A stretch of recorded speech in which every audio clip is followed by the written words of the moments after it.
Oh, my background went away, but I'll put that back up in a second. But before we do that, you get to see like the real world cat toys and everything. Well, before I actually stumble into things, I want to say welcome to everyone to the MakerCast. This is the official podcast for the Fandom Foundry, all about talking to creators, why they create, and why they continue to make the things that we love. I am joined by Jedi Sean Nias. Sean, how are you doing tonight? I'm doing well. I'm really excited to talk to Richard. We've got a person who's done books plus documentaries. Super excited. Richard, thank you again for joining us. No problem. It's always a delight when people are interested in my work and want to talk to me about it. Yeah, so that person, if you're listening to the podcast, let's introduce him. Richard Moss, he is our guest tonight. He is there's a lot of titles in your name, Richard. You're a director, you're a writer, you're a producer, apparently a sports fan. And if you listen to his voice a little more, you'll understand that he's not Minnesotan, he's Australian. Richard, thank you so much for joining us. People may know you best from some of your video game documentaries, including FPS, first person shooter, and also TerrorBytes. So without further ado, Richard, welcome to the show.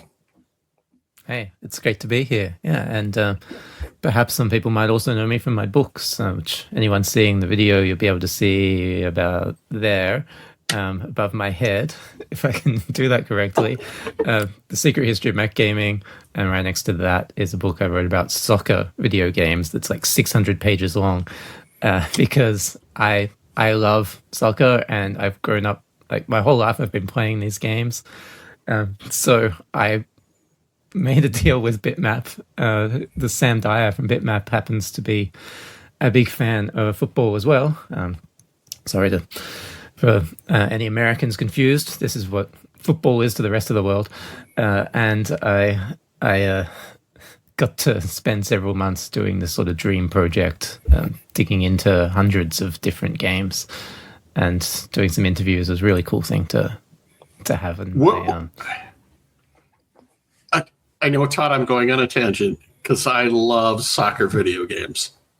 What was the most interesting interview around the soccer video game genre? Because it's huge. Yeah. So I didn't get to do as many interviews as I would have loved because of it's sort of a more coffee table style book. So we're going into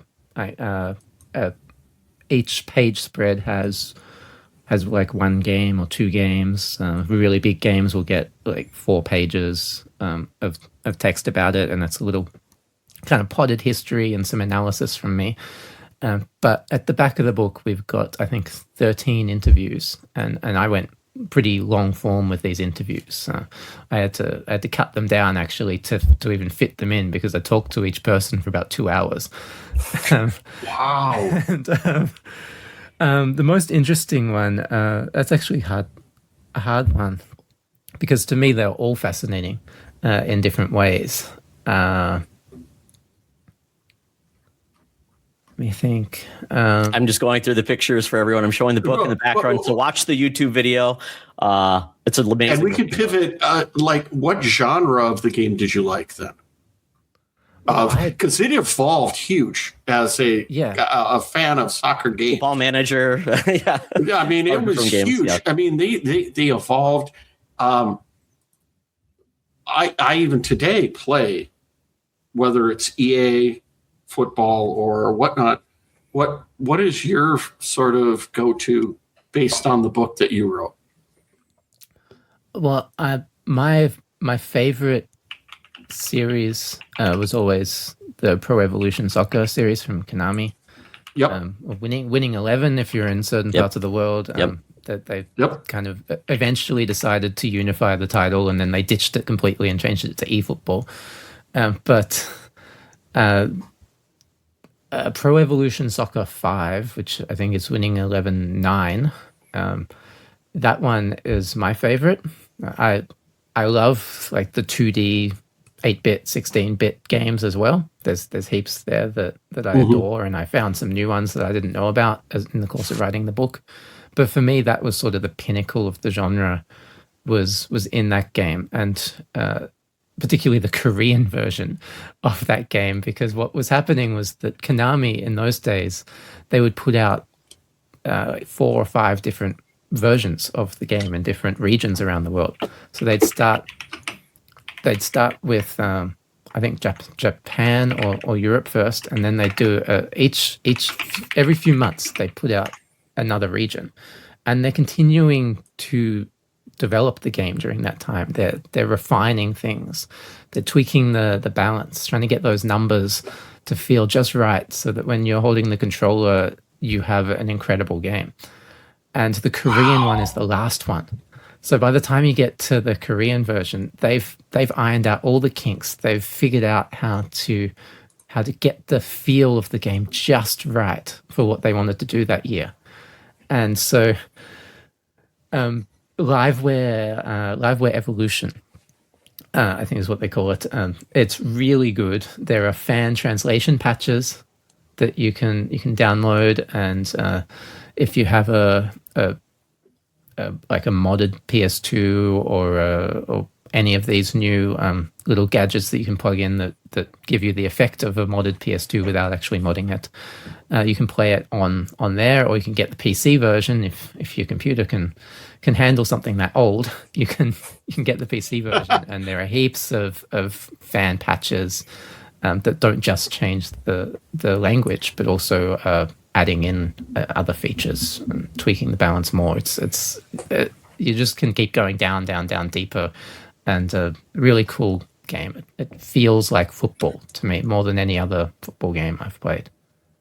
I do have one comment, and then we'll move on to something else. The first soccer game I ever played was on the Commodore 64. Actually, it was 128, and it had basically a rally song at the beginning. And for me as a kid on the Commodore 128, hearing that, I'm like, they can make sound. So I thought that was pretty cool. Was not very good at the game, but it was kind of one of those throwbacks. So, well, thank you very much. That's really cool. Yeah, we're going to talk a little bit about your documentaries, your books, and kind of there'll be a common thread that you'll hear that they're basically a lot about the history and evolution of gaming in various different ways, formats, platforms, which is great, because the video games need so much more documentation than they have today. As myself, I used to watch a lot of G4 Tech TV, and they had a series called G4 Icons. And that was just great to get a little snapshot, 30 minutes long, of something specific. And the fact that we're getting more of these documentaries, basically the Nintendo Tetris story, that was a movie on Apple TV Plus. I think we need more of these things. So it's amazing. And we're going to get all into this. So let's get into kind of, the genesis of all this, Richard. Understanding very talented person. You have a really great style, a really great direction in these documentaries I've watched. But what made you choose to go down this path? And I mean, I can't imagine it was easy. Not one, just basically trying to pitch an idea, but also get it made, find all of these people. And, the process just sounds crazy. So what got you kicked off from hey, this seems cool, to I'm actually doing it? And to making it top notch. Because, this wasn't just thrown together.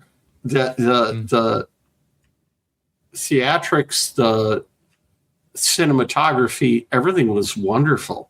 So how did you get it, pitch it, get it going? I mean, it's amazing. Thank you.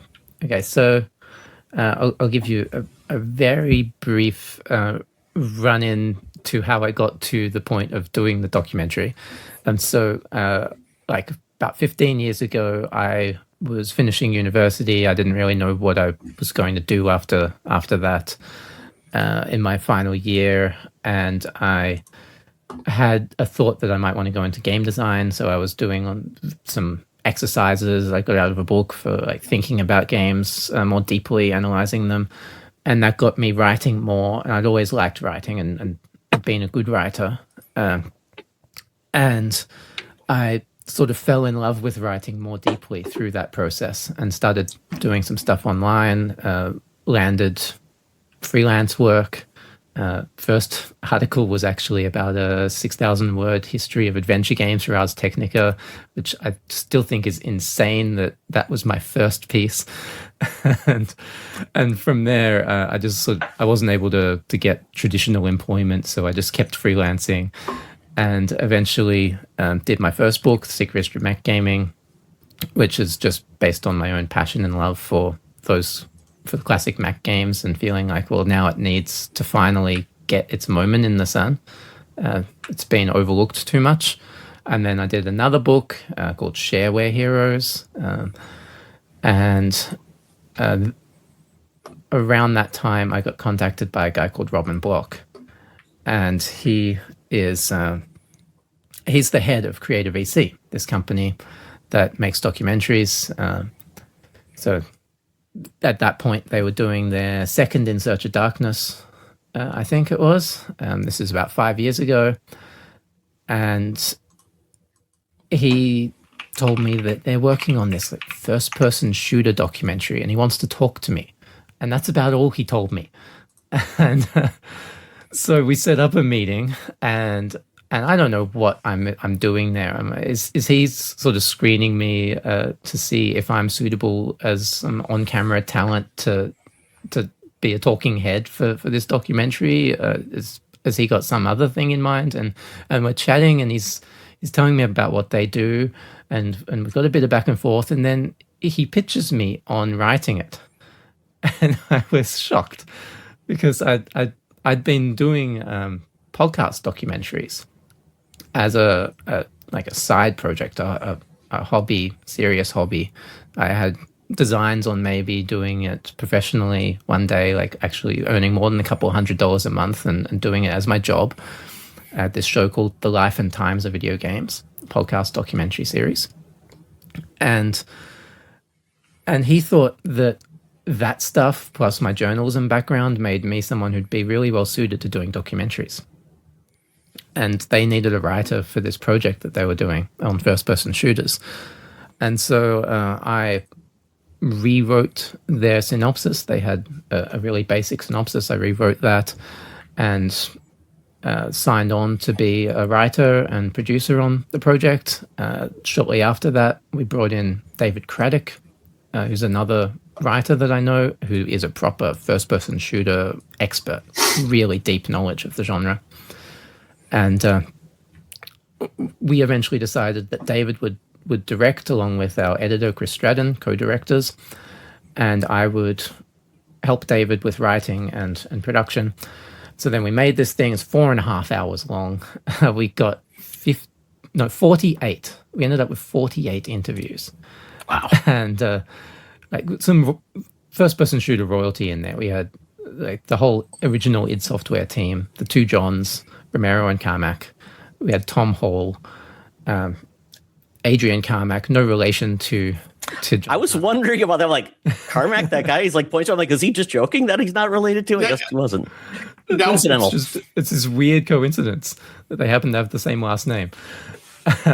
And lots of other people. In the trailer, anyone seeing the video, there was just Greg Thompson who showed up. He co-created the very first-person shooter, Maze, back in 1973. Which it was so cool that we got to talk to him and Dave Lebling, who was another one of the co-creators of that game. And so we went right back to the beginning. But then in the documentary, we focused more on the 90s golden age. Richard, can I just stop you right there? Because I think that is when we talk about your approach, because I think your projects all have a different approach. FPS was 4 hours long, and I love how the fact that you would like show this, basically a square of all of these different games, and you would pan into it. And it's like, oh, we're going to talk about this game I've never even heard of before. And how amazing you follow this just like we started in 1960, 70 something with this. And then, and then we went to, Battlezone got introduced and all these different touch points. And it's like how it all evolved. And then hearing obviously its story with, starting off with Commander Keen and then going from that. And just those stories are amazing. And it's like, I don't even know, how do you get these people? How do you reach out? I mean, that's a lot of brain trust, a lot of schedules. I mean, do you just have people that have a lot of dirt on people? So So on FPS, David Craddock and I had a lot of contacts that just from the work that we've been doing as freelancers and authors, we had a lot of contacts with these people. And we also, when we did the first campaign, so Creative VC does crowdfunded documentaries, which might surprise you if you look at how high quality they are, but everything is fan funded. And back in those days, we were going Kickstarter to fund production, and then Indiegogo to fund post-production. And then we'd go onto our own platform to do like a final pre-sale. You can get your name in the credits and it's last chance to be guaranteed that you'll be able to get a physical copy. Because after that, if we happen to run out, we might not do another print run. So back in those days, we're doing 3 campaigns. And the first campaign for FPS, we had a couple of very experienced PR people helping us.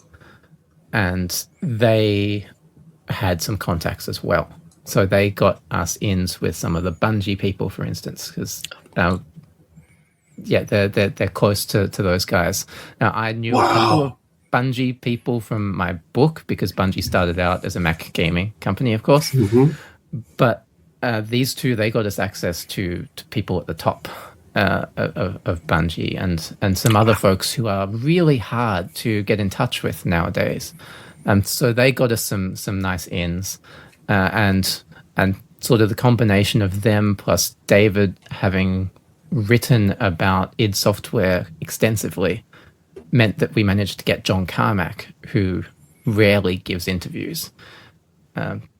So that was really cool. And David and I happened to just both know John Romero, so he was easy to get. Poor John had like a 6-hour interview with David. It was a marathon. Richard, I got to become best friends with you, man. Wow. Holy no cow. people. Wow. Yeah, so that's how we got people on FPS. On TerrorBytes, I didn't have as many contacts that we could lean on, but we managed to get 51 people actually for TerrorBytes, so more people. Yep. And so if I didn't know someone, then it was just either me or producer Daniel Richardson looking them up and trying to figure out a way to contact them, which might be that we are like tracking down an email address. It might be we're asking someone else to put us in touch with them, or we're going through a PR channel if we have to. We sort of try to avoid that because PR people can be difficult. They want to manage everything, and we want open, authentic conversations. We don't want interference from PR folks. Right. If we have to, we can contact them publicly via social media. Hey, we want to get in touch with you. We can send LinkedIn messages. You can do all sorts of crazy things to try and get someone. I wondered that's how I might have gotten a hold of you, Richard. I threw anything at the wall and say, I'd like to talk to you. So I'm glad it worked. We're really happy. I try and make myself pretty easy to get in contact with, but some of these guys are very, very hard, intentionally so, because they're so high profile. They get people trying to contact them all the time, and it's annoying, or they value their privacy, and they don't want to be bugged constantly by fans. So some of them are quite hard to get onto. Yeah, and I noticed that it wasn't just, people from one country. You had people from all over the world. You had some amazing Japanese creators like Squiri, who obviously is like call him the David Lynch, if you want, I guess, of gaming. Yeah. Then you had Akira Yomoko, and I'm just showing it. I'm probably killing the name, but just their amazing takes on gaming from an Asian perspective too, which was a big part of it. Like, how did it evolve and all those things? Pretty amazing, I think. And if you go to the website, by all means, it's got a laundry list of some of the best creators. All this, not only do you have creators, but you also had people that did research on video games. You had some celebrities in the mix, which was kind of crazy, which was great to see a certain lead singer of a certain band involved, and which was surprising. Like, oh, that is an amazing, get to get some of these cool people that just love games and get involved. Yeah, it's getting a rock star was just really cool. That's a lucky thing from being the gaming side of a company that's doing very successful documentaries about horror movies and sci-fi movies. So Creator VC, that they have pretty good reputation now and reach, and so they're able to get in touch with some of these folks, and it's not something that you expect. Like, so the editor on TerrorBytes, a guy called Connor, he's also from Melbourne, Australia. He is a huge metal fan, and when we were finishing TerrorBytes, he actually went to a music festival and saw on stage and a performance from Slipknot, and he's like, oh, I edited the film you're in. He's getting really excited that he's like, I'm seeing you. I've just been editing you. That's amazing. So it completely made his year, probably, to have to been able to edit something that had Corey from Slipknot in it. Yeah, and you had creators from all different eras, which was great. And just the way this TerrorBytes was lined out differently. You tackled kind of every episode was definitely a different theme or a genre or a take, and I really enjoyed that. Just from survival horror to then it was like the licenses that are awesome, because you realize like it's hard to get licenses. What can you do? There's a lot of interference. And so some of the conversations involved with like Clive Barker talking about, how did this get in my game? Why is the main character of my game a woman in a bikini? And John Carpenter saying, hey, they just pay me and they wanted to have me, The Thing be a game. I just thought it was, yeah. So did you choose, like, say, this is how I'd like to, really learn about the hobby or talk about the hobby and the genres, is kind of parse it into different areas? It was a collaborative thing between me and Dan, the producer. So the concept for TerrorBytes started with Dan. He is a massive horror nerd, all kinds of horror. He's like encyclopedic knowledge of horror across all different media forms. And he had done a little bit of work with Creator VC, and he knew Robin, and he basically pitched Robin, let's do In Search of Darkness, but for video games. And Robin's like, wait, there's horror games that are big enough? Robin's not that big of a gamer. So he didn't know that there was a big world of horror in games. And so Dan's like, oh, yeah, and started working on concepts. And Robin pulled me in. So we were finishing FPS. Robin wanted to get me onto another project. So he pulled me into these discussions. And I was like, oh, that's such an interesting idea, because instead of looking at a mechanical genre, like first-person shooters, where everything derives from this idea of moving through space and shooting at things, horror is a thematic genre. It encompasses everything and anything. It only needs something to create a tension that is offsetting, make you really uncomfortable. That's all horror is really about. It's creating a sense of fear or terror or a discomfort in you. Yep. Can you talk about how it integrates into the development of the main character, where you've always got a character and there is terror around it? How does that get balanced in video games? Well, in the big thing the big difference between video games and film regarding horror is that in video games it's happening to you. Yep. You are controlling the character. So in a movie, you see this character on the screen, and you relate to them because that's another human on the screen, and you're like, oh no, something bad is about to happen to them, and you might scream at them to run if you get really into it, but that's happening to them. In a video game, you're controlling the character. It's happening to you.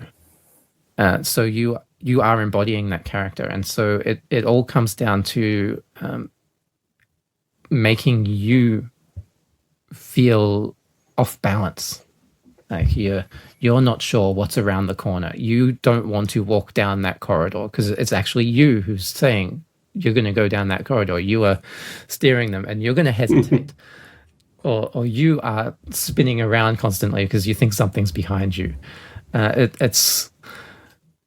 are lots of different ways that the game developers can go about creating horror moments in games, but it all comes down to basically creating an environment or a situation in which you as a player are uncomfortable, and then doing something that surprises you to increase that discomfort.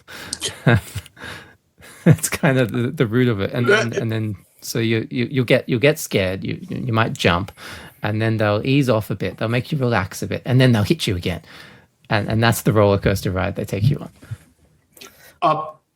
One question for you for the end is, what's the one game that surprised you the most when we're at the end of this time with you? Thank you so much. And where do you think it's going in terms of that type of gaming? I just wanted to plant those seeds so you had time to think about it. All right. We will see where it goes. So yes, one of the things I think that we saw with the review of this is how even in the past, when we had games that had very limited technology, they were able to do certain things to really make things scary. I mean, some of the early graphics, I remember it was Friday the 13th, the NES game, that still spooked you, which was kind of crazy considering it didn't seem that way, but they did some things to surprise you. And then I think with Resident Evil and the survival horror genre, it's more about like limiting your resources, feeling like you're not overpowered. And then we had other games that, what was it, Doki Doki Literature Club? That game is very famous for just looking like a visual novel, and then it goes down a dark path and you're not ready for it. So I think there's so many different ways to scare you in an interactive way that I'm glad you covered so much of it from an indie perspective. And it's pretty amazing that you get to tell the story. So with that, Richard, is there, you said 50 subjects to interview. How do you boil that down to then 5.5, 6 hours? Yeah. That was a lot of work. So we had a bit over 100 hours worth of interview footage across those 51 interviews. And so it was the last 3 or 4 interviews came in really late. Like we even did 2 interviews at the last minute just to sort of fill in gaps in the story. The game's researcher in the documentary, who is fantastic. She's a friend of Dan's. So, of course. And so he knew that she would be amazing. And she's credible because she's doing PhD on horror in games. So great, let's get her in. Let's sort of feed her a little bit the direction that we want to go in with this bit, and then see what she has to say. And each time she says something fantastic, or in a few places we sort of like, okay, we want you to say something like this. We think you'll agree with this. And then you can tweak it to your own words slightly if you want. But here's what we want. It's got to be like 10 seconds that's filling this gap here and it's creating connection between A and B, because we don't have a good thread connecting these two ideas right now. So she was great. But as for the rest of it,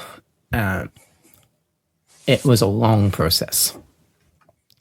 And it kind of started way before we did the interviews. So Dan had come up with the concept I mentioned earlier, and it was a bit of back and forth between him and me that had us land on this idea of 5 episodes, and each episode is a theme. So the first episode, survival horror, then licenses, then sort of FMV and interactive movies, and how horror and games can play with that idea. Then indies for the 4th episode, and the 5th episode we called Cursed and Controversial. It's sort of about taboo in horror games. And so using that as a foundation, I thought about what ideas do we want to explore in each episode? And of course, what games are we going to cover? Because in these documentaries, we go game by game, and then we mix in these sort of topical discussions along the way. Like first episode has a segment about sound design in horror games. So I spent a long time thinking about this and coming up with ideas and bouncing them off of Dan. And then that fed into the questions we asked in interviews to try and make sure that we're going to get interesting things getting talked about. And then based on the interviews, made some adjustments to what we were going to cover. A couple of segments that I had in mind went, nah, that's not going to work. A couple of new ideas came along. Some games that we'd planned to cover, we weren't able to cover because we couldn't get the interview. Some stuff we had not planned to cover, suddenly we're like, we should cover this because we got amazing material in an interview about the game from someone we were actually talking to about something else. They happen to also work on this game or have really good insight about something like I just blanked on I had it in my head and then I blanked on the name of it.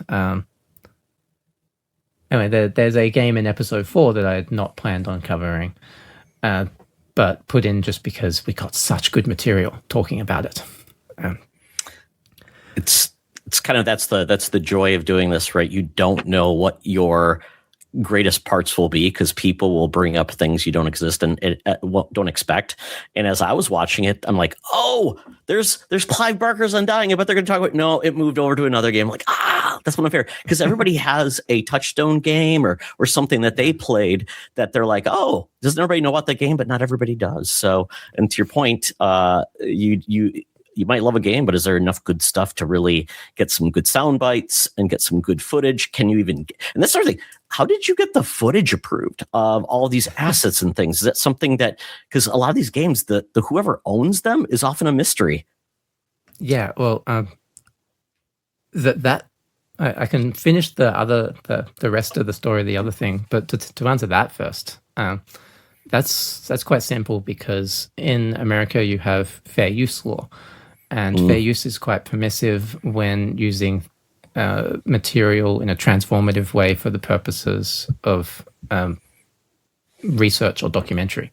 So we put in what we want to put in, and then we consult with an IP lawyer, and they say whether, in their professional opinion, something is fair use. If they think we've used too much footage, we've let something run too long, they say cut it down a bit. Take a few seconds out. This feels extraneous. You need to replace some of this with something else. Cut back to the interview, maybe. And so that's actually quite straightforward, just very time-consuming. And expensive, of course, to consult a high-profile lawyer about a multi-hour documentary. And we have so much material and so many edits are done. But so to just go back and finish answering the other question, about how I put these stories together. So I take all that interview material, and then what I do is quite visual. I dump it all on a digital whiteboard. I use something called Millernote, but there are other things similar to it that people can use. So I have this like digital wall, and it's completely covered in quotes from interviews that I've pulled out as everything that I think is relevant to what we're doing in this segment. So if it's a game, it's just every time somebody in any of these 51 interviews is talking about that game. Or if it's more thematic, topical discussion, I look through and I try and find everything that I think will be relevant to what we're going to discuss here. And sometimes when I'm halfway through, I'm like, oh, there's another idea here. I need to pull in more material. And so I plaster all these little sort of digital sticky notes on the board, and I start dragging them around. And through that, I start assembling a narrative in my head. So it's all about synthesizing the information on the flow, recognizing the patterns, and turning them into a story. That is a linear story that can just go down the left side of my page. And that's the first pass of writing it. And then it's just iterating from there, looking at it, sharing it with my team, getting their thoughts, making some adjustments, getting our editor Connor to do just a really basic assembly cut, just pop all the interview footage of these people roughly in a timeline and see how it flows. No B-roll, no fancy transitions, people getting cut off mid-sentence, whatever. It's just about hearing it and seeing it.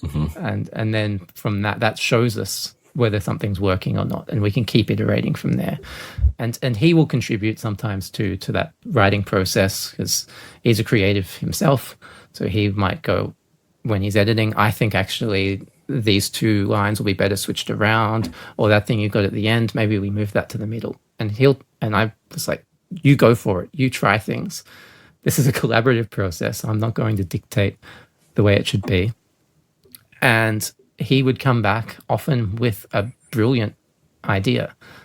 When he wanted to make changes, it was usually for the better. And I hardly told him, no, can we put it back? It's nearly always yes. And sometimes yes, and let's take your idea and then we'll tweak it some more because you've just opened my mind to a better way to do this. And so it's a really cool collaborative process. And Dan, our producer, keeps feeding in as well with ideas and knowledge. Like I said, he has this encyclopedic knowledge. He is the reason why when you're watching TerrorBytes, you keep seeing B-roll footage of games that are not being specifically talked about, that are super relevant to what people are saying. Because he's just going, that sounds like this game. That sounds like this game. I know we can put this thing in, and it's amazing to have on a project like that.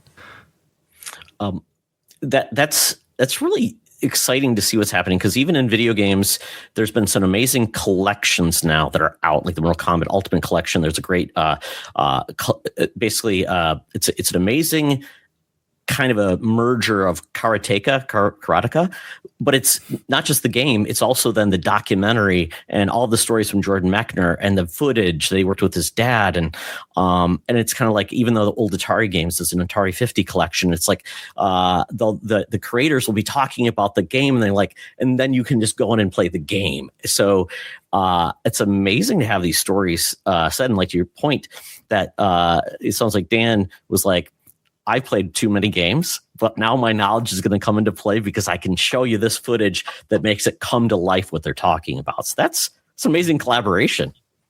Yes. Yeah, definitely. It was a sort of a dream team to work with. I'd never known these guys before, but I would work with them again in a heartbeat, and am working with Dan right now on the next project, which we'll talk about at some point. And hopefully Connor will be able to join us as well to edit again, because we had a really good working relationship, and you don't get that a lot. That's a special thing. Absolutely. One more question specifically on TerrorBytes, but also could hit on first-person shooter was amazing list of guests. You talked about 40, 50, total between that, like 90 people, interview subjects.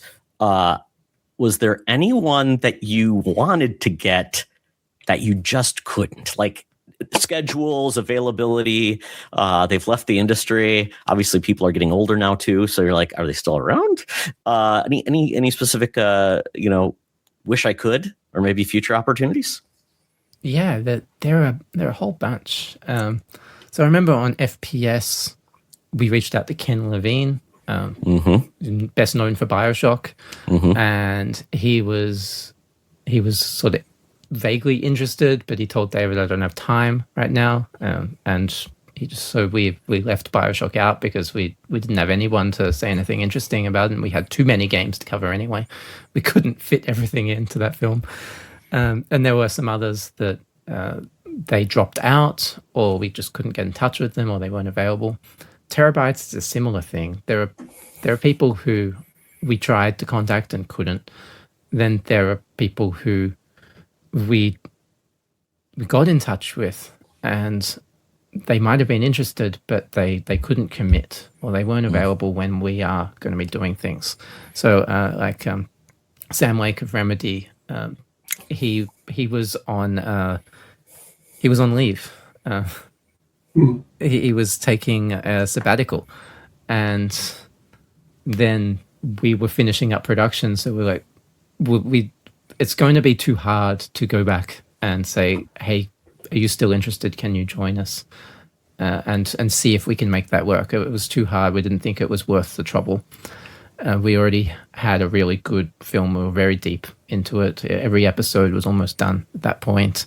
Hideo Kojima, we were all ready to make edits to just fit him in because it's Kojima.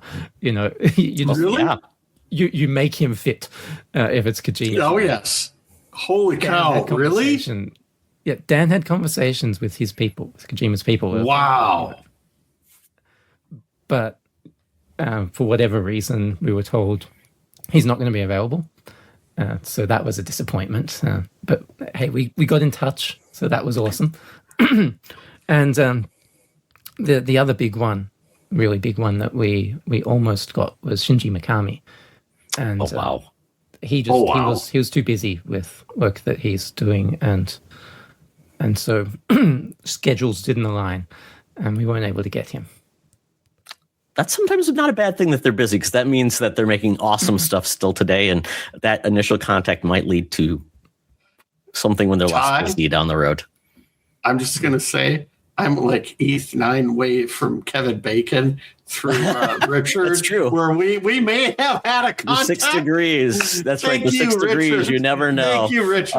Yeah, just reach out to Richard. Apparently, he knows everybody now. He knows everybody. Yeah, he's the human Rolodex. And everybody said, Rolodex, what's that? We just aged ourselves 80 years. So that makes me think, like, when you said, as you were going through this process, obviously it's filming interviews, it's then editing, all of those things. Were all the interviews in person, or did they have to be in person, or did you like, we'll do it however we can, considering you're in Australia? How do you get those connections, especially when you're talking to people all across the globe?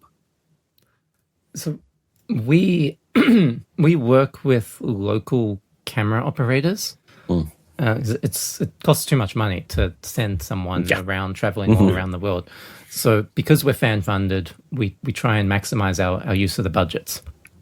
And that means hiring local crews and calling in remotely using that crew. So the local crew goes and travels to meet the contributor at their home or at a place that we have hired or some other neutral venue.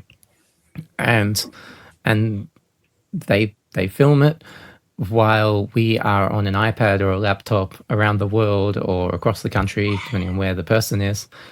And we are interviewing them over a screen, similar to what you guys are doing with me right now. We do the same thing, except the person that we're interviewing has a professional camera crew also in the room with them, shooting a much nicer version of what we're discussing. Amazing. Yep. Oh, that's great. It's great to see that we're in a world now where we're not limited by those things. We can reach out internationally. I know old documentaries, like, they had to be there because it's not like you can just send I guess you could send a film reel back across the waters and go and do it that way. But so in regards to your documentaries, I know we're going to talk about one of your news project, we want you to talk about that, but we want to do it right before your, we want people to get excited about that one because obviously it's new. You can't talk about it. We'll just put that towards the end when we ask you what you're up to. But then I think we should pivot to your books, because it sounds like a lot of that had to be, those are like passion projects. So let's go through your books really quickly, and then tell us a little bit about them. What chose you to go down those paths? With a book, obviously more writing involved, maybe not, I don't know, compared to writing interviews and doing that thing, but also then having a little bit more luxury of the type of stories you tell, because your budget's a little less limited than filming. So what book would you like to start with? And we can talk about those, because you've got quite a few and they all have a different theme. Yeah. Shall we go in order? I guess Absolutely. It makes sense to do them in order of publication. Absolutely. So the first one was The Secret History of Mac Gaming, the book that's prominently on display above me. If anyone's seeing the video, it's got the beautiful illustrated cover of a Macintosh Plus. Really, really nice work there by a pixel artist, JJ Signal, who's done some pixel art for video games as well. Really, really happy with that. Still years later, it's a highlight. Is having that up on my bookshelves on display. Go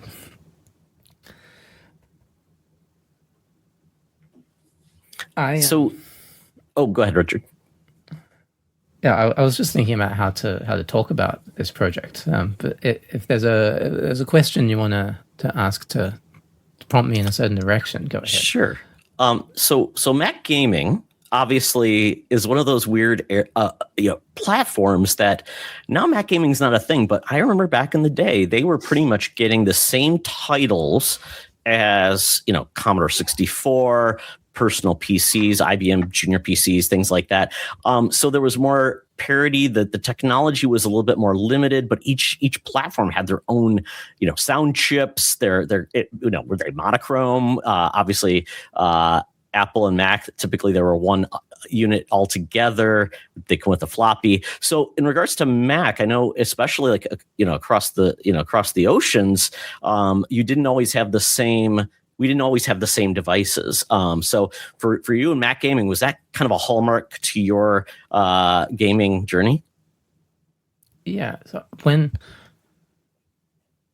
I was actually, I think before I was born, my dad bought a Mac Plus. Very expensive in those days, many thousands of dollars. Mm-hmm. So it's a big investment to buy then, but it was useful to his business, so he was able to justify it as something for work and for play.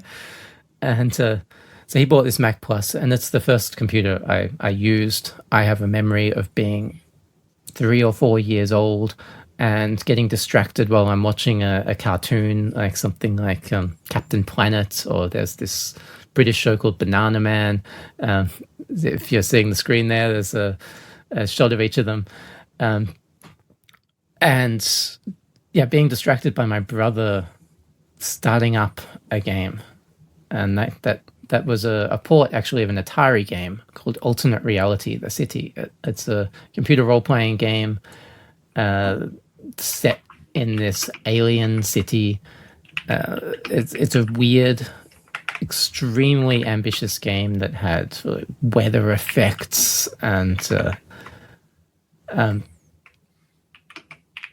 like this whole simulation going on under the hood of life in this city, even though it was a 1980s technology of like walking around in first person, screen by screen. And I thought it was captivating. And that sort of started the love affair for me with computer games. And I grew up playing lots of black and white Mac games on that Mac Plus, and then years later, finally getting a color Mac and playing stuff on there too. Really fond memories of things like this paper airplane game called Glider. Dark Castle was an early platform game that people who pay attention to consoles might know about the infamous Sega Genesis port, which is horrendous. It's one of the worst games ever.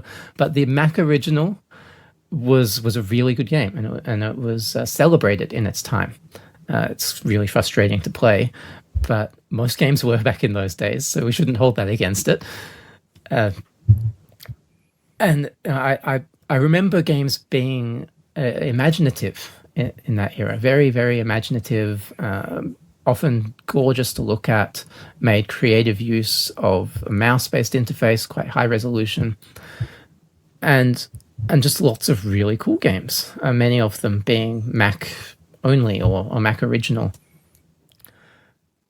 And as I grew up, I realized that the Mac had a reputation as not being a gaming platform, and people making fun of the Mac as a gaming platform. And I was like, why do you feel that way? And Myst was a Mac game. It was made in HyperCard. HyperCard defined what Myst is. And Myst was a massive game. It's the most popular game in the world for years.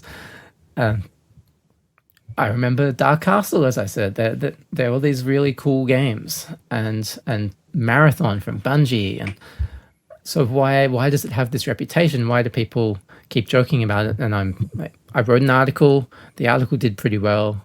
I got it in my head. I should do a book one day. And then a few years later, I was, screw it. I'm going to write a book. And so I started working on it as a capstone project for a Master of Journalism degree I was doing. And that was really useful because the lady running the course is a very experienced journalist, and she made sure that this book would be accessible to a general audience, that it wouldn't assume knowledge, and that came in very handy with setting the tone and the style of the book and turning it into the success that it's become long term, where it keeps selling even to people who weren't Mac gamers back in the day, just because it's an interesting story. Word keeps spreading, which is really cool. And so I was working on that book. I came up with a proposal, shopped it around a little bit to publishers, and one of them, Darren Wall from Read Only Memory, really cool British publisher of games books, they did this Sega Mega Drive collected works, officially licensed book, really good book. So I got in touch with Darren, and he said, well, I can't take this on, but maybe you should take it to this publisher, Unbound. They do this hybrid model where you get crowdfunded, and then once you've done crowdfunding, they cover the costs of production, they turn into a traditional publisher. They do traditional publisher things. They do editing, they do all the layout. They have people on staff to help with PR and marketing. They get books into actual bookstores, all of that. So there's a longer story there, but I did it. I did the book with Unbound. It did reasonably well. A couple of years later, I got the rights back, made a new deal with Bitmap Books. We did an expanded edition where we added some more material and revised some stuff, basically turning it into the book I had wanted it to be the first time around. And I did a second book with Unbound called Shareware Heroes, the renegades who redefined gaming at the dawn of the internet. I don't know if you have any more questions about the Mac gaming book before we launch into that. So the MacBook, with that book, it's currently, so the best place to get that is directly on the website that you have. You can order it through there. So with that, trying to think, is it hardbound? Is it the size of the books? I know some of these books are big and unwieldy, like when you get a lot of coffee books. Others are smaller, for more easy to read. How would you describe the book for people? Is it easy to get into? Is it a lot of, what type of format is it? Because you've already done the football game or football book, which is a lot of, it's a coffee table like that. So what should people look for in that book when if they want to go order it? Yes, the Secret History of Mac Gaming, it's kind of halfway between a coffee table book and a normal hardcover book. So it's a bit bigger than a normal hardcover that's like just words, traditional mass market hardcover thing. It's a bit bigger than that, but it's still something that's comfortable to hold in your hands. It's quite heavy. It's about a kilo, I think. Wow. I'm sorry to people who don't know metric system. I don't know the weight conversion. 2.2 pounds. There you go. There you go. So it's fairly substantial. It's quite thick. It's hundreds of pages, but it's comfortable to open up and read in your lap. Just don't try and lie in bed and hold it, or you'll end up hurting yourself. There's a lot of omnibuses that are like that. Yeah. No, it's I'm showing images. Oh yeah, so I'm finally got to the right page. Takes us over to Bitmap Books, which also sells several of your other books, which is great because their website's amazing. I mean, just you do get a good feel of what the book you're getting. Just lots of great images, and even color. We got color, Richard. Wow, finally some color, which is great. But this is great. Yeah, the big graphics, the pages, the layout looks really, really intriguing. Which brings it all to life. So this is great. I think this is amazing. So I did play a lot of games as a kid on my friend's Apple IIe, Apple IIc. That was like the first computers we used in class to program with. So we spent many nights playing a lot of like King's Quest games and Karateka and games like that. And they did eventually have a joystick, but it wasn't the greatest in the world. Yeah, I similarly, I played a lot of Apple II stuff at my primary school or elementary school. For people who don't know, we call them primary school here.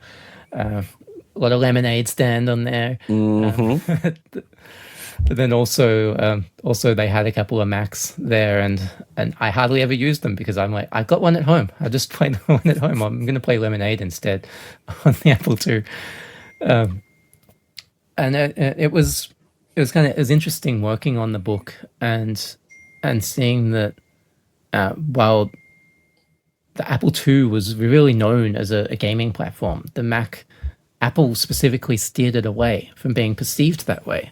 Is that they didn't want it to be seen as a toy. They wanted it to be adopted by people in the business world. They wanted Fortune 1000 companies to do mass orders. And so they were like, yep. This computer that's really friendly to use, we don't want to emphasize that gaming aspect because then it'll be seen as a toy and those guys won't take us seriously. And yet, in spite of that, there were so many people who were inspired by the Mac itself, by the interface, by this desktop metaphor and being able to move a mouse around, because that was a new idea back then. Move a mouse around and drag windows and have pull-down menus at the top of your screen. They were inspired by all of that. And they made games that were innovative and brought new ideas. And that, I felt, from researching the book, shaped a lot of what came after in PC gaming more generally.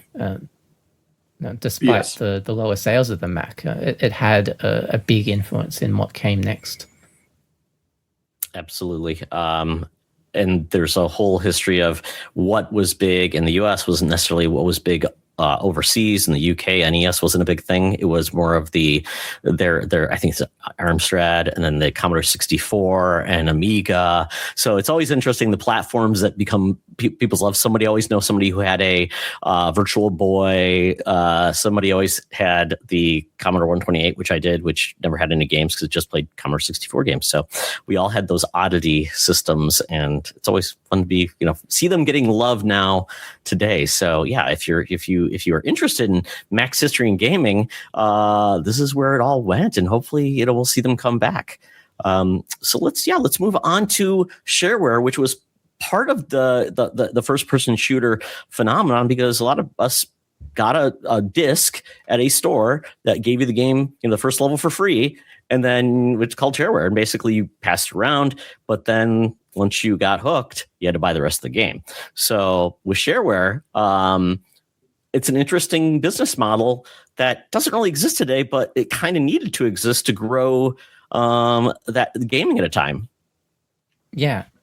And I wouldn't say entirely that it doesn't exist today, because I think basically free to play, or the freemium model is sort of it's take the shareware idea and take coin-op arcades idea, combine them together, and turn them into the worst version of themselves, and you kind of have the predominant model that is plaguing software. And until very recently, where subscription seems to be taking over now, but the nickel and diming of freemium is sort of a bastardization of shareware plus coin ops. But back in the day, yes, it was a necessity for getting past this problem of distribution. How do you've made some software or you've made a game? How do you share it with people? One way is that you put it in a box or a Ziploc bag in those early days, and you sell it in a store. But that's not the only way you can get it out there. And nowadays we've got the internet. Back then you didn't really have the internet. There was some ways to get things via networks, but it was very primitive. You had like BBSs that you dial up into. You're basically calling someone, and you're over this really slow modem. You might be able to download a couple of files, or you might be hooked up to Usenet, the user's network, through a university or something. Right. But that's about it. So how do you get this stuff out there? And the model that emerged was basically that you put it on a floppy disk and you send it to people, and then however it is that they've acquired it, whether it's like you've said to your friends, send this to your friends and keep passing it on, keep copying it, copy that floppy, or they've managed to get it off a BBS or something, or they've bought it from a disk from a shareware library, like there are these catalogs you can get to. Somehow someone gets your program, and then they're like, I like this thing, I want to support the author. They would mail a check back to register the product. Wow. That's trust. And that registration might come with some perks, like you get phone support, or you get a printed manual sent back to you, or you get updates sent to you in future, like floppy disks will be sent to you with updates on them, or if it's a game, there might be some extra levels or something that you can get for the registration. And that was sort of how this shareware model worked, or user-supported software, it also got called at the very beginning. And it had been around for several years when this guy, Scott Miller from Apogee, who created a company called Apogee Software, which you would later know as 3D Realms, for like Duke Nukem 3D, and lots of cool games. He had this idea. Maybe we can make shareware work better for games, because no one was really making much money doing shareware games. Maybe we can make it work better by not giving away the whole game. Instead of saying, here's the game, if you enjoy it, can you send me some money? Let's break it into 3 parts, and I'm going to give you 1 part, and if you enjoy it, you can buy the other 2 parts from me.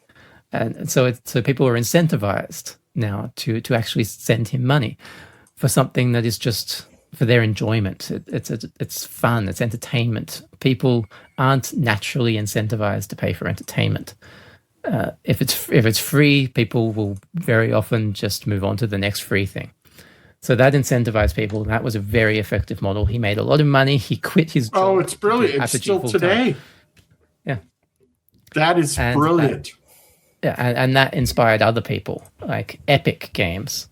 Tim Sweeney, he started up doing shareware, and he's a huge fan of Apogee, and he wanted to be like Scott Miller. And then id Software, they super famous for Doom and Quake and Wolfenstein 3D. They started doing shareware because Scott got in touch with them. They were working at a disc magazine, just like a magazine on a disc, a floppy disk that you subscribe to every month. I love that. Yes. Floppy disk, and it has some games on it. they were working at this disc magazine, and he sent them some letters pretending to be a fan to try to lure them into contacting him. And eventually John Romero got in touch, and he persuaded them to make a game for him. And they did Commander Keen. And so that launched id Software. They became a company doing shareware stuff. They did the first few games with Apogee, and then they went out on their own. And they kept doing shareware pretty much for the whole 90s. There's shareware editions of all their games in the 90s. And Doom, partly through being shareware, changed games completely. And because it was shareware, it was easy for people to come across it and be wowed by it, because it was like nothing that had ever come along before. And there's no barrier to entry or relative to the times, because anyone could get Doom. It had said to software vendors, sure, you can sell it in your store alongside all this commercial software. We don't care, as long as people know that they can come to us to get the whole game, the rest of the levels, then that's fine. You get it out there, distribute this thing, and people did. Doom got spread around everywhere, and that's how it changed the world. It's amazing because it was everywhere. And I remember Jazz Jackrabbit was another title similar to that with Epic, and it was like, wow, they ended up making all the games within eventually Unreal Engine, and so it's amazing that these games got to start. I remember when I got my first CD-ROM for my computer, and they would have basically a lot of demos that would come on a disc, and then PlayStation would also then have their magazine with. So basically, it grew to something that people actually found a great way to market their games and also sell magazines. So it was interesting, created a whole industry of getting people. And now we have demos, right? We have demos, which is amazing. Yeah, for the most part, demos grew out of shareware. It was that success that id Software in particular had with the shareware versions of their games that made big publishers sit up and take notice. And then they're not just going, oh, hey, we need to make a shooty bang bang game like these guys. They're also going, we should share demos of our stuff. But instead of giving you like 5 levels, which is kind of thing that was happening in shareware, they're more commercially minded. They're stingy. They're like, 1 level is enough. That's a taste. That'll show you enough to go and buy the game. And so the single level demo became predominant for years, until digital distribution kind of took over, and now it's much less common. So that would then take us to your next book, which at this point, you've now written how many books, and are you feeling like, hey, this is for me? This is my career now. And I mean, because you've got to admit, with my wife, she's a published author, and success often doesn't come twice. So for yourself, you've had to feel pretty confident, like, I can make this, like you said, make this a career, do something there, and be able to probably be a little more choosy about the project you want to make. So then what was your process then to say, what's going to be my next book? I try to be a little more careful and sort of sensible about it now, because I don't want to go back to freelancing, and it's very hard to find traditional jobs, like real work out there. It's quite hard to find these days. It's kind of a raffle unless you happen to know someone who knows someone who is looking for someone. So I really want to keep doing this. I want to be doing books and documentaries as my job. And so I have to, every project, try and pull myself back, my enthusiasm, and not just go, I'm excited about this idea, I'm going to do it. And be like, hang on, is there a market for that? Is this going to sell? Yeah, absolutely. And on the documentary side, I'm working with a company, so they're kind of doing that thinking for me, and they're making the decisions about how much risk are we going to take on, and how much audience testing are we going to do before we commit fully to this. But on the book side, it's just me getting into an idea and then either marching ahead with the plan to self-publish or marching ahead, and when I've gotten a decent chunk of it done, like a chapter, and I've got a really strong synopsis, pitching it to a publisher and hoping that one of them will buy it. Because if they don't, then I have to fall back on self-publishing, and it might be an idea that I don't think is suitable for self-publishing, depending on what it is. So the process is sort of evolving as I figure out how to be more choosy and how to hold myself back. But I am working on multiple book projects, having said that, some of which are more about passion and others are more commercially minded. And the roots of it every time is always an idea. It would be interesting to look at this, or I've written about something before and I'm like, what's the rest of the story there? I've done an article and I'm like, I sense that there's more to it. There's a book worth of material here. What's the rest of the story? Or in Shareware Heroes, actually the idea came from working on Secret History of Mac Gaming. I put a chapter in that book called Shareware Heroes about the shareware scene on the Mac. And I thought after that, well, what about the shareware scene across the board on all platforms, particularly on DOS, on PCs, because that's where the biggest stuff was happening. What if we did a whole book that's just looking at that? Because that's kind of indie gaming before there was indie gaming, and that's not been looked at much. I thought that'd be really interesting.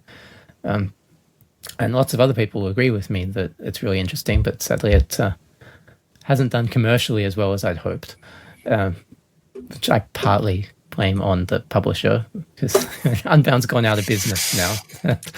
That's a tough there's one, a reason right? For that. Yep.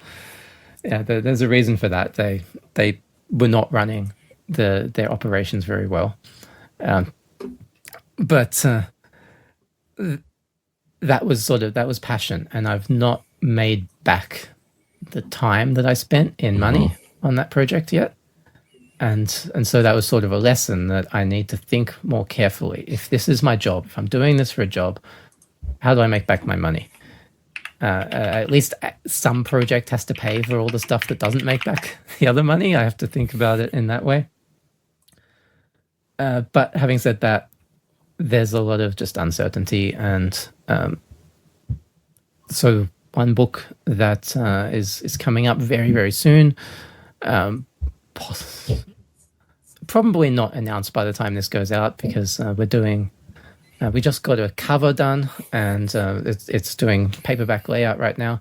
I've done a book on Age of Empires, the first Age of Empires game. That's amazing. Really? Yeah. I talked to most of the development team. This is one of those things that came from an article. I did an article about sort of an oral history of Age of Empires and its legacy. And I was talking to the guys and I thought, there's a book here. And I even told them at the time, one day I might come back and do a book on this. And then years later, I sent an email to them, hey, I'm doing a book now on this. I decided now's the time. Richard? Yep. I'm buying it, bud. Yes. So speaking of that, obviously there's probably I can't say, but I was just looking at the history of Age of Empires. Started in 1997, and then still obviously making games today. They've had some spin-offs with mythologies and that, and then with the publishers, the developers within that. I mean, I'm just looking at the list of developers. There's a ton, and then I believe now at this point, I believe they are owned by Microsoft, correct? The franchises. Yes. So there you go. Yeah, so Microsoft bought Ensemble, the original developer. They bought Ensemble in 2000, I think, just shortly after Age of Empires 2. And then after Age 3, they kind of not exactly cancelled the series, but they pushed it down because PC games weren't a focus. The Xbox was the focus. And it was kind of in the doldrums the series for years after that before a lot of effort from a couple of people had led to the H2 HD edition, and then that, to Microsoft's surprise, sold really well, and that reinvigorated interest in the series, and that's why it's going so well now. It's because they had to be shown that there's still a huge fan base for these games. But the book is... The inventor was Sid whatever, right? No, Sid Meier did Civilization. Yeah. Co-designer on Civilization, Bruce Shelley, worked with Ensemble. Okay. So Bruce was kind of a... so I did the number 2. On that. I played number 2. And loved it. So, yeah, I'm looking forward to this book. Holy cow. This is awesome. So since you're going to focus on the beginning of the franchise, I assume there'll be a lot of people you're talking to that can really talk about what gaming was like in 1997, the project, the development, the platform. So that's going to be neat because it's kind of for you, I think of your history, this might be your newest entry into the world of video games, considering everything you've done has been kind of the golden age, I would say. So this is kind of neat to see it. I mean, obviously the football book you did is there, but I mean, it's amazing to see a series like Age of Empires now going on 30 years. So it's great to have something that's still alive and going from there. So obviously you said there's more to come out on this, but if people want to know where to look, any places they should specifically watch to hear more about this? Yeah, well, you can follow me, or you can look at Boss Fight Books, as they will be announcing it as soon as it's ready. We're gonna, as all Boss Fight books go, there'll be a Kickstarter campaign because that's what they do to fund all their print runs, and this will be like the GoldenEye book. We'll have 2 different editions, and so I'm really excited about that. And we've got an amazing cover that I wish I could show you and talk about because we just signed off on it yesterday, and it's very, very cool. But and Richard, because I've not authorized to talk about that. Richard, buddy, you're gonna hook me up with an auto, right? Yeah, autographs for everyone. Do you do autographs? Buddy. Do you have certain editions that are autographed if people are interested in having your having it immortalized? I don't sell autograph books, but I'm always happy to sign books for people. The catch is that I'm here in Australia, and lots of people who would like a signed copy are not. With talk offline. Heroes, we did a thing where we had a book plate. So I got Unbound sent. Oh, that's a great idea. This envelope of book plates that I signed and sent back to them, and they put the book plate in for anyone who paid a little extra to get the signed copy.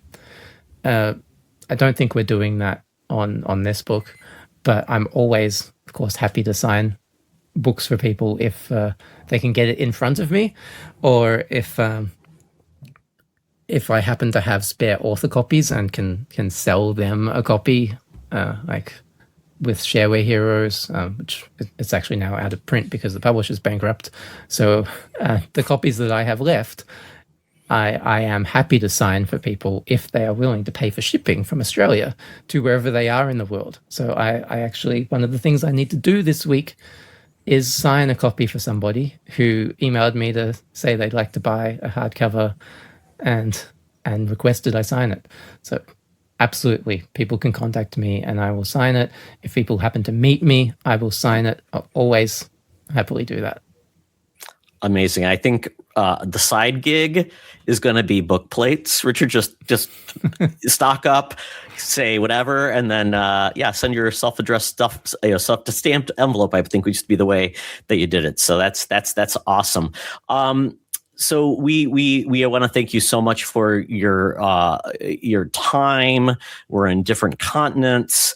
We want to get you back to your day, but before we do, I want to ask a question to you in regards to you've talked a lot about video games from the past. Is there anything you're playing right now? Yeah, I'm playing a couple of different games. And before I answer that, I'll just flag that we should briefly touch on the new documentary project before we go. Absolutely. So to answer the question, I am currently playing a championship manager game. Nice. Before Football? there was Football Really? Manager. Before there was Football Manager, Sports Interactive made the series called Championship Manager. And I got an old ThinkPad set up recently and want to put it through its paces. I put on Championship Manager 2001, 2002, and then just couldn't stop playing. So I've been playing that. And I'm also playing Day of the Tentacle Remastered on fantastic the game. PlayStation Vita, which actually connects to the other thing we've got to talk about before we go. Look at this footage, folks. This is what we're talking about. Amazing. Yeah, Championship Manager back in those days did not have graphics. The match engine was text. Wow. Text in a box, a colored box. The colors are defined by the colors on the shirts that the players are wearing in real life for that team, and that's the commentary that you would follow along. There was an old video game that was all about wrestling, and they couldn't do footage. It was too old, so they had like little 3-second videos of what might happen if you choose to do like a body slam. So that was Wrestling Manager back in the day. So yeah, using your imagination is great. That's amazing. I love that. So with that,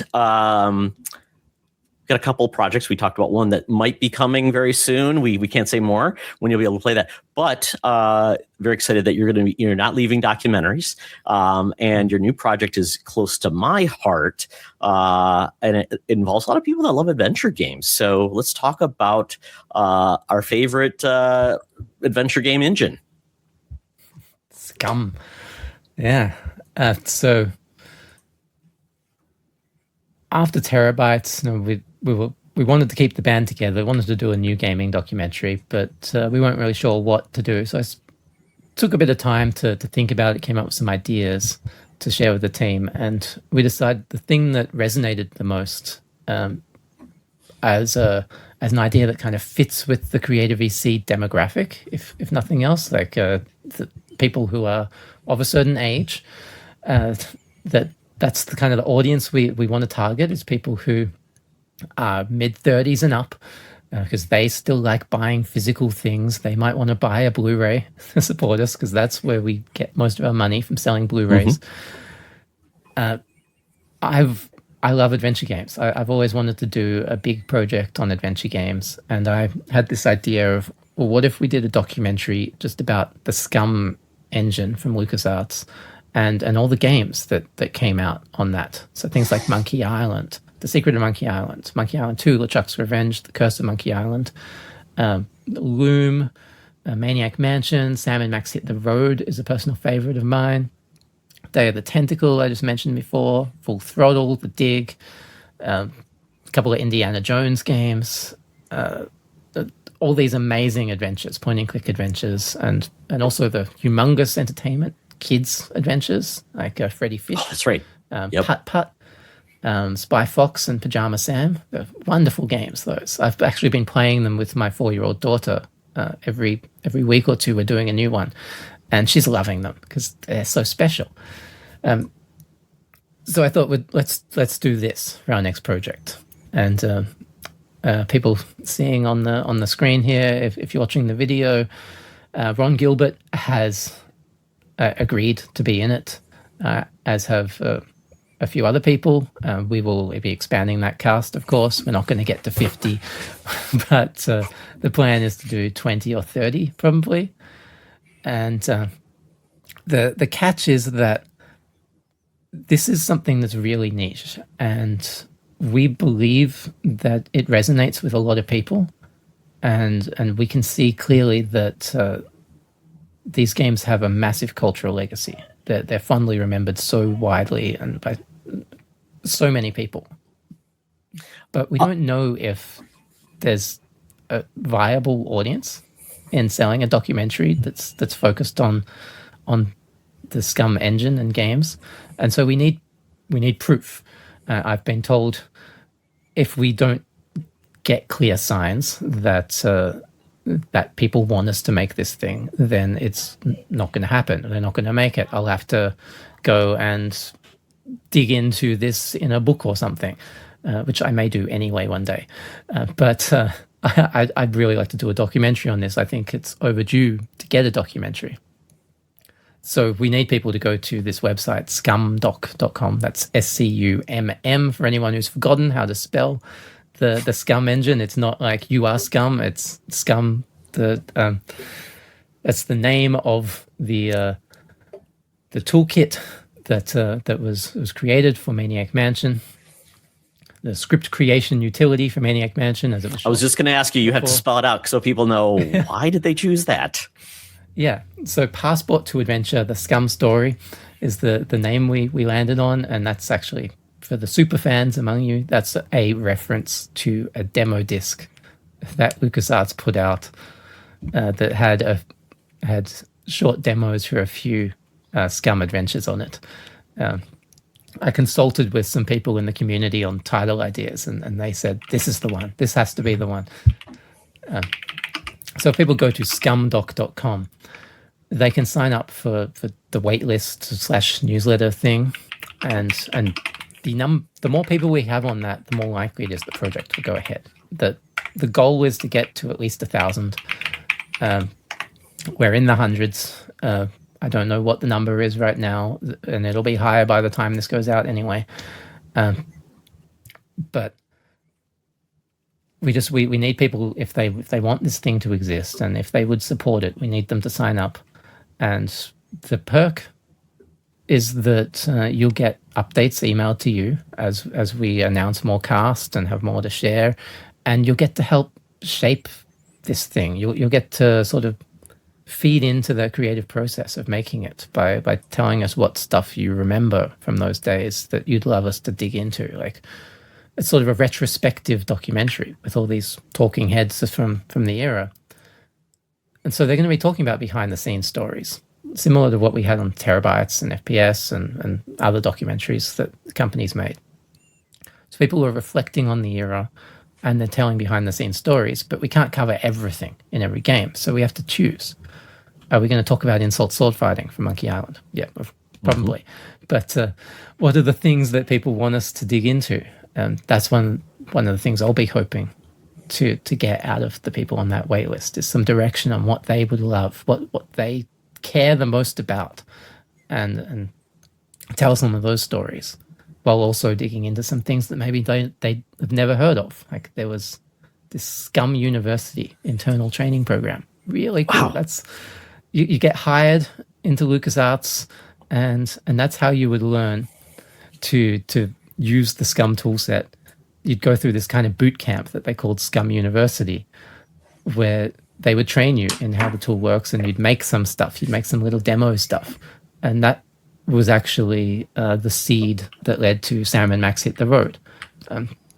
So there's lots of cool, interesting stories to dig into there. And it turns out, for 12 LucasArts adventure games and like 40 humongous games or something, there's over 200 distinct versions that came out. So they that transition right to added voice. I'm going to tell you right now. The talkies. I so subscribed. Cool stuff. This is awesome. This is awesome.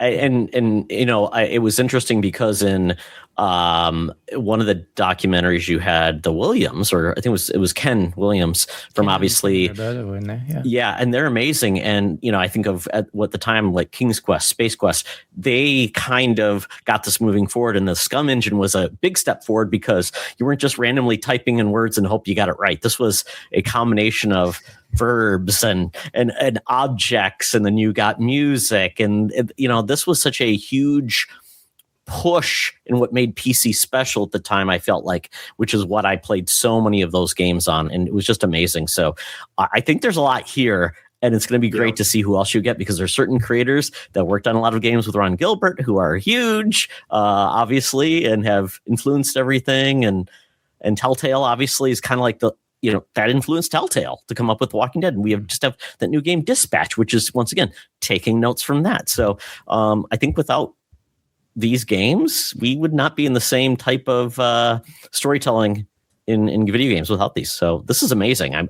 Once again, Richard needs your support. The work he's already done is amazing. And I was not at the beginning of any of your projects, but I can now get in the door. I've already signed up and I'm waiting to hear more information of when I can actually buy the special editions. I'm assuming there will be a signed edition by Richard, hopefully, and we don't have to worry about getting. No, I am sending a book for you to sign, buddy. I am totally getting a signature. This has been a pleasure, Richard. Yes. Thank you. Yes. So, Richard, with that, we want to thank you for your time, your creativity. The project you've made have made us very happy. I think we need more projects in the world of video games to document the great work people have had before they pass away and aren't appreciated. So it's amazing that we get to see all those amazing people who basically made the hobby we love come alive. So thank you so much. Obviously, your writing, your production, your direction is what brought it to life. So you should be very proud of the awesome things you've made. Well, thank you. The other part, Todd, is through your lore, you're giving the future generations of games, the builders and the creators and the people who create the storylines, you're giving them the lore to build off of. Thank you so much, man. You rock. So Richard, we need to then tell people where they can find everything. Obviously, we're going to put all the notes, all of the socials, all of the sites to buy your stuff. But please tell people where you'd like to go to find out more about where they can buy and follow and support your projects. Okay. To save us having a lot of links getting named right now, let's say you can go to my personal site, mossrc.me. That's mossrc.me. That has links to everything on it. And from there, you can get onto my book sites. I've got really cool DOS-themed site for Shareware Heroes, a Mac-style site for Secret History Mac Gaming. Bitmap sells Secret History Mac Gaming and the soccer book, A Tale of Two Halves. Shareware Heroes, I just recently put a digital edition back on sale on the internet, just through a PayHip storefront that I created. My documentaries, I've got links to them all on the site. And my Blue Sky, which is my main social media feed, I think I've got down the bottom. Yep, I've got that down the bottom. That's good. And the documentary Passport to Adventure, it would be great if you'll follow that on whatever your preferred social media is. Blue Sky is the one that I am personally running, but we have a presence on Instagram and Facebook, and we technically have an account on what used to be called Twitter. It's kind of a wasteland nowadays. But if that's where you are, then you can follow us on there by all means. Do you have a Discord? I do not have a Discord. Okay. I can be found on Discord. My username is MossRC, unsurprisingly, but I don't have a channel. Well, very good. Well, this has been amazing. I will find you. Watch out for Sean. He's going to be sending you books and finding out more from you. So you are awesome. You are awesome. Thank you so much for your time. So with that, we are the Fandom Foundry. You can follow us on socials at the Fandom Foundry on Blue Sky, Instagram. We have a YouTube channel. We have a Discord. We're on all podcast services around the globe, and we have a website. So if you'd like to follow us there for more of these awesome interviews we had to do with awesome people like Richard, keep following along. Once again, we're so glad we get to connect our audience to the creators that make these amazing things. And with that, thank you, everyone. Have a great week, and we'll see you later.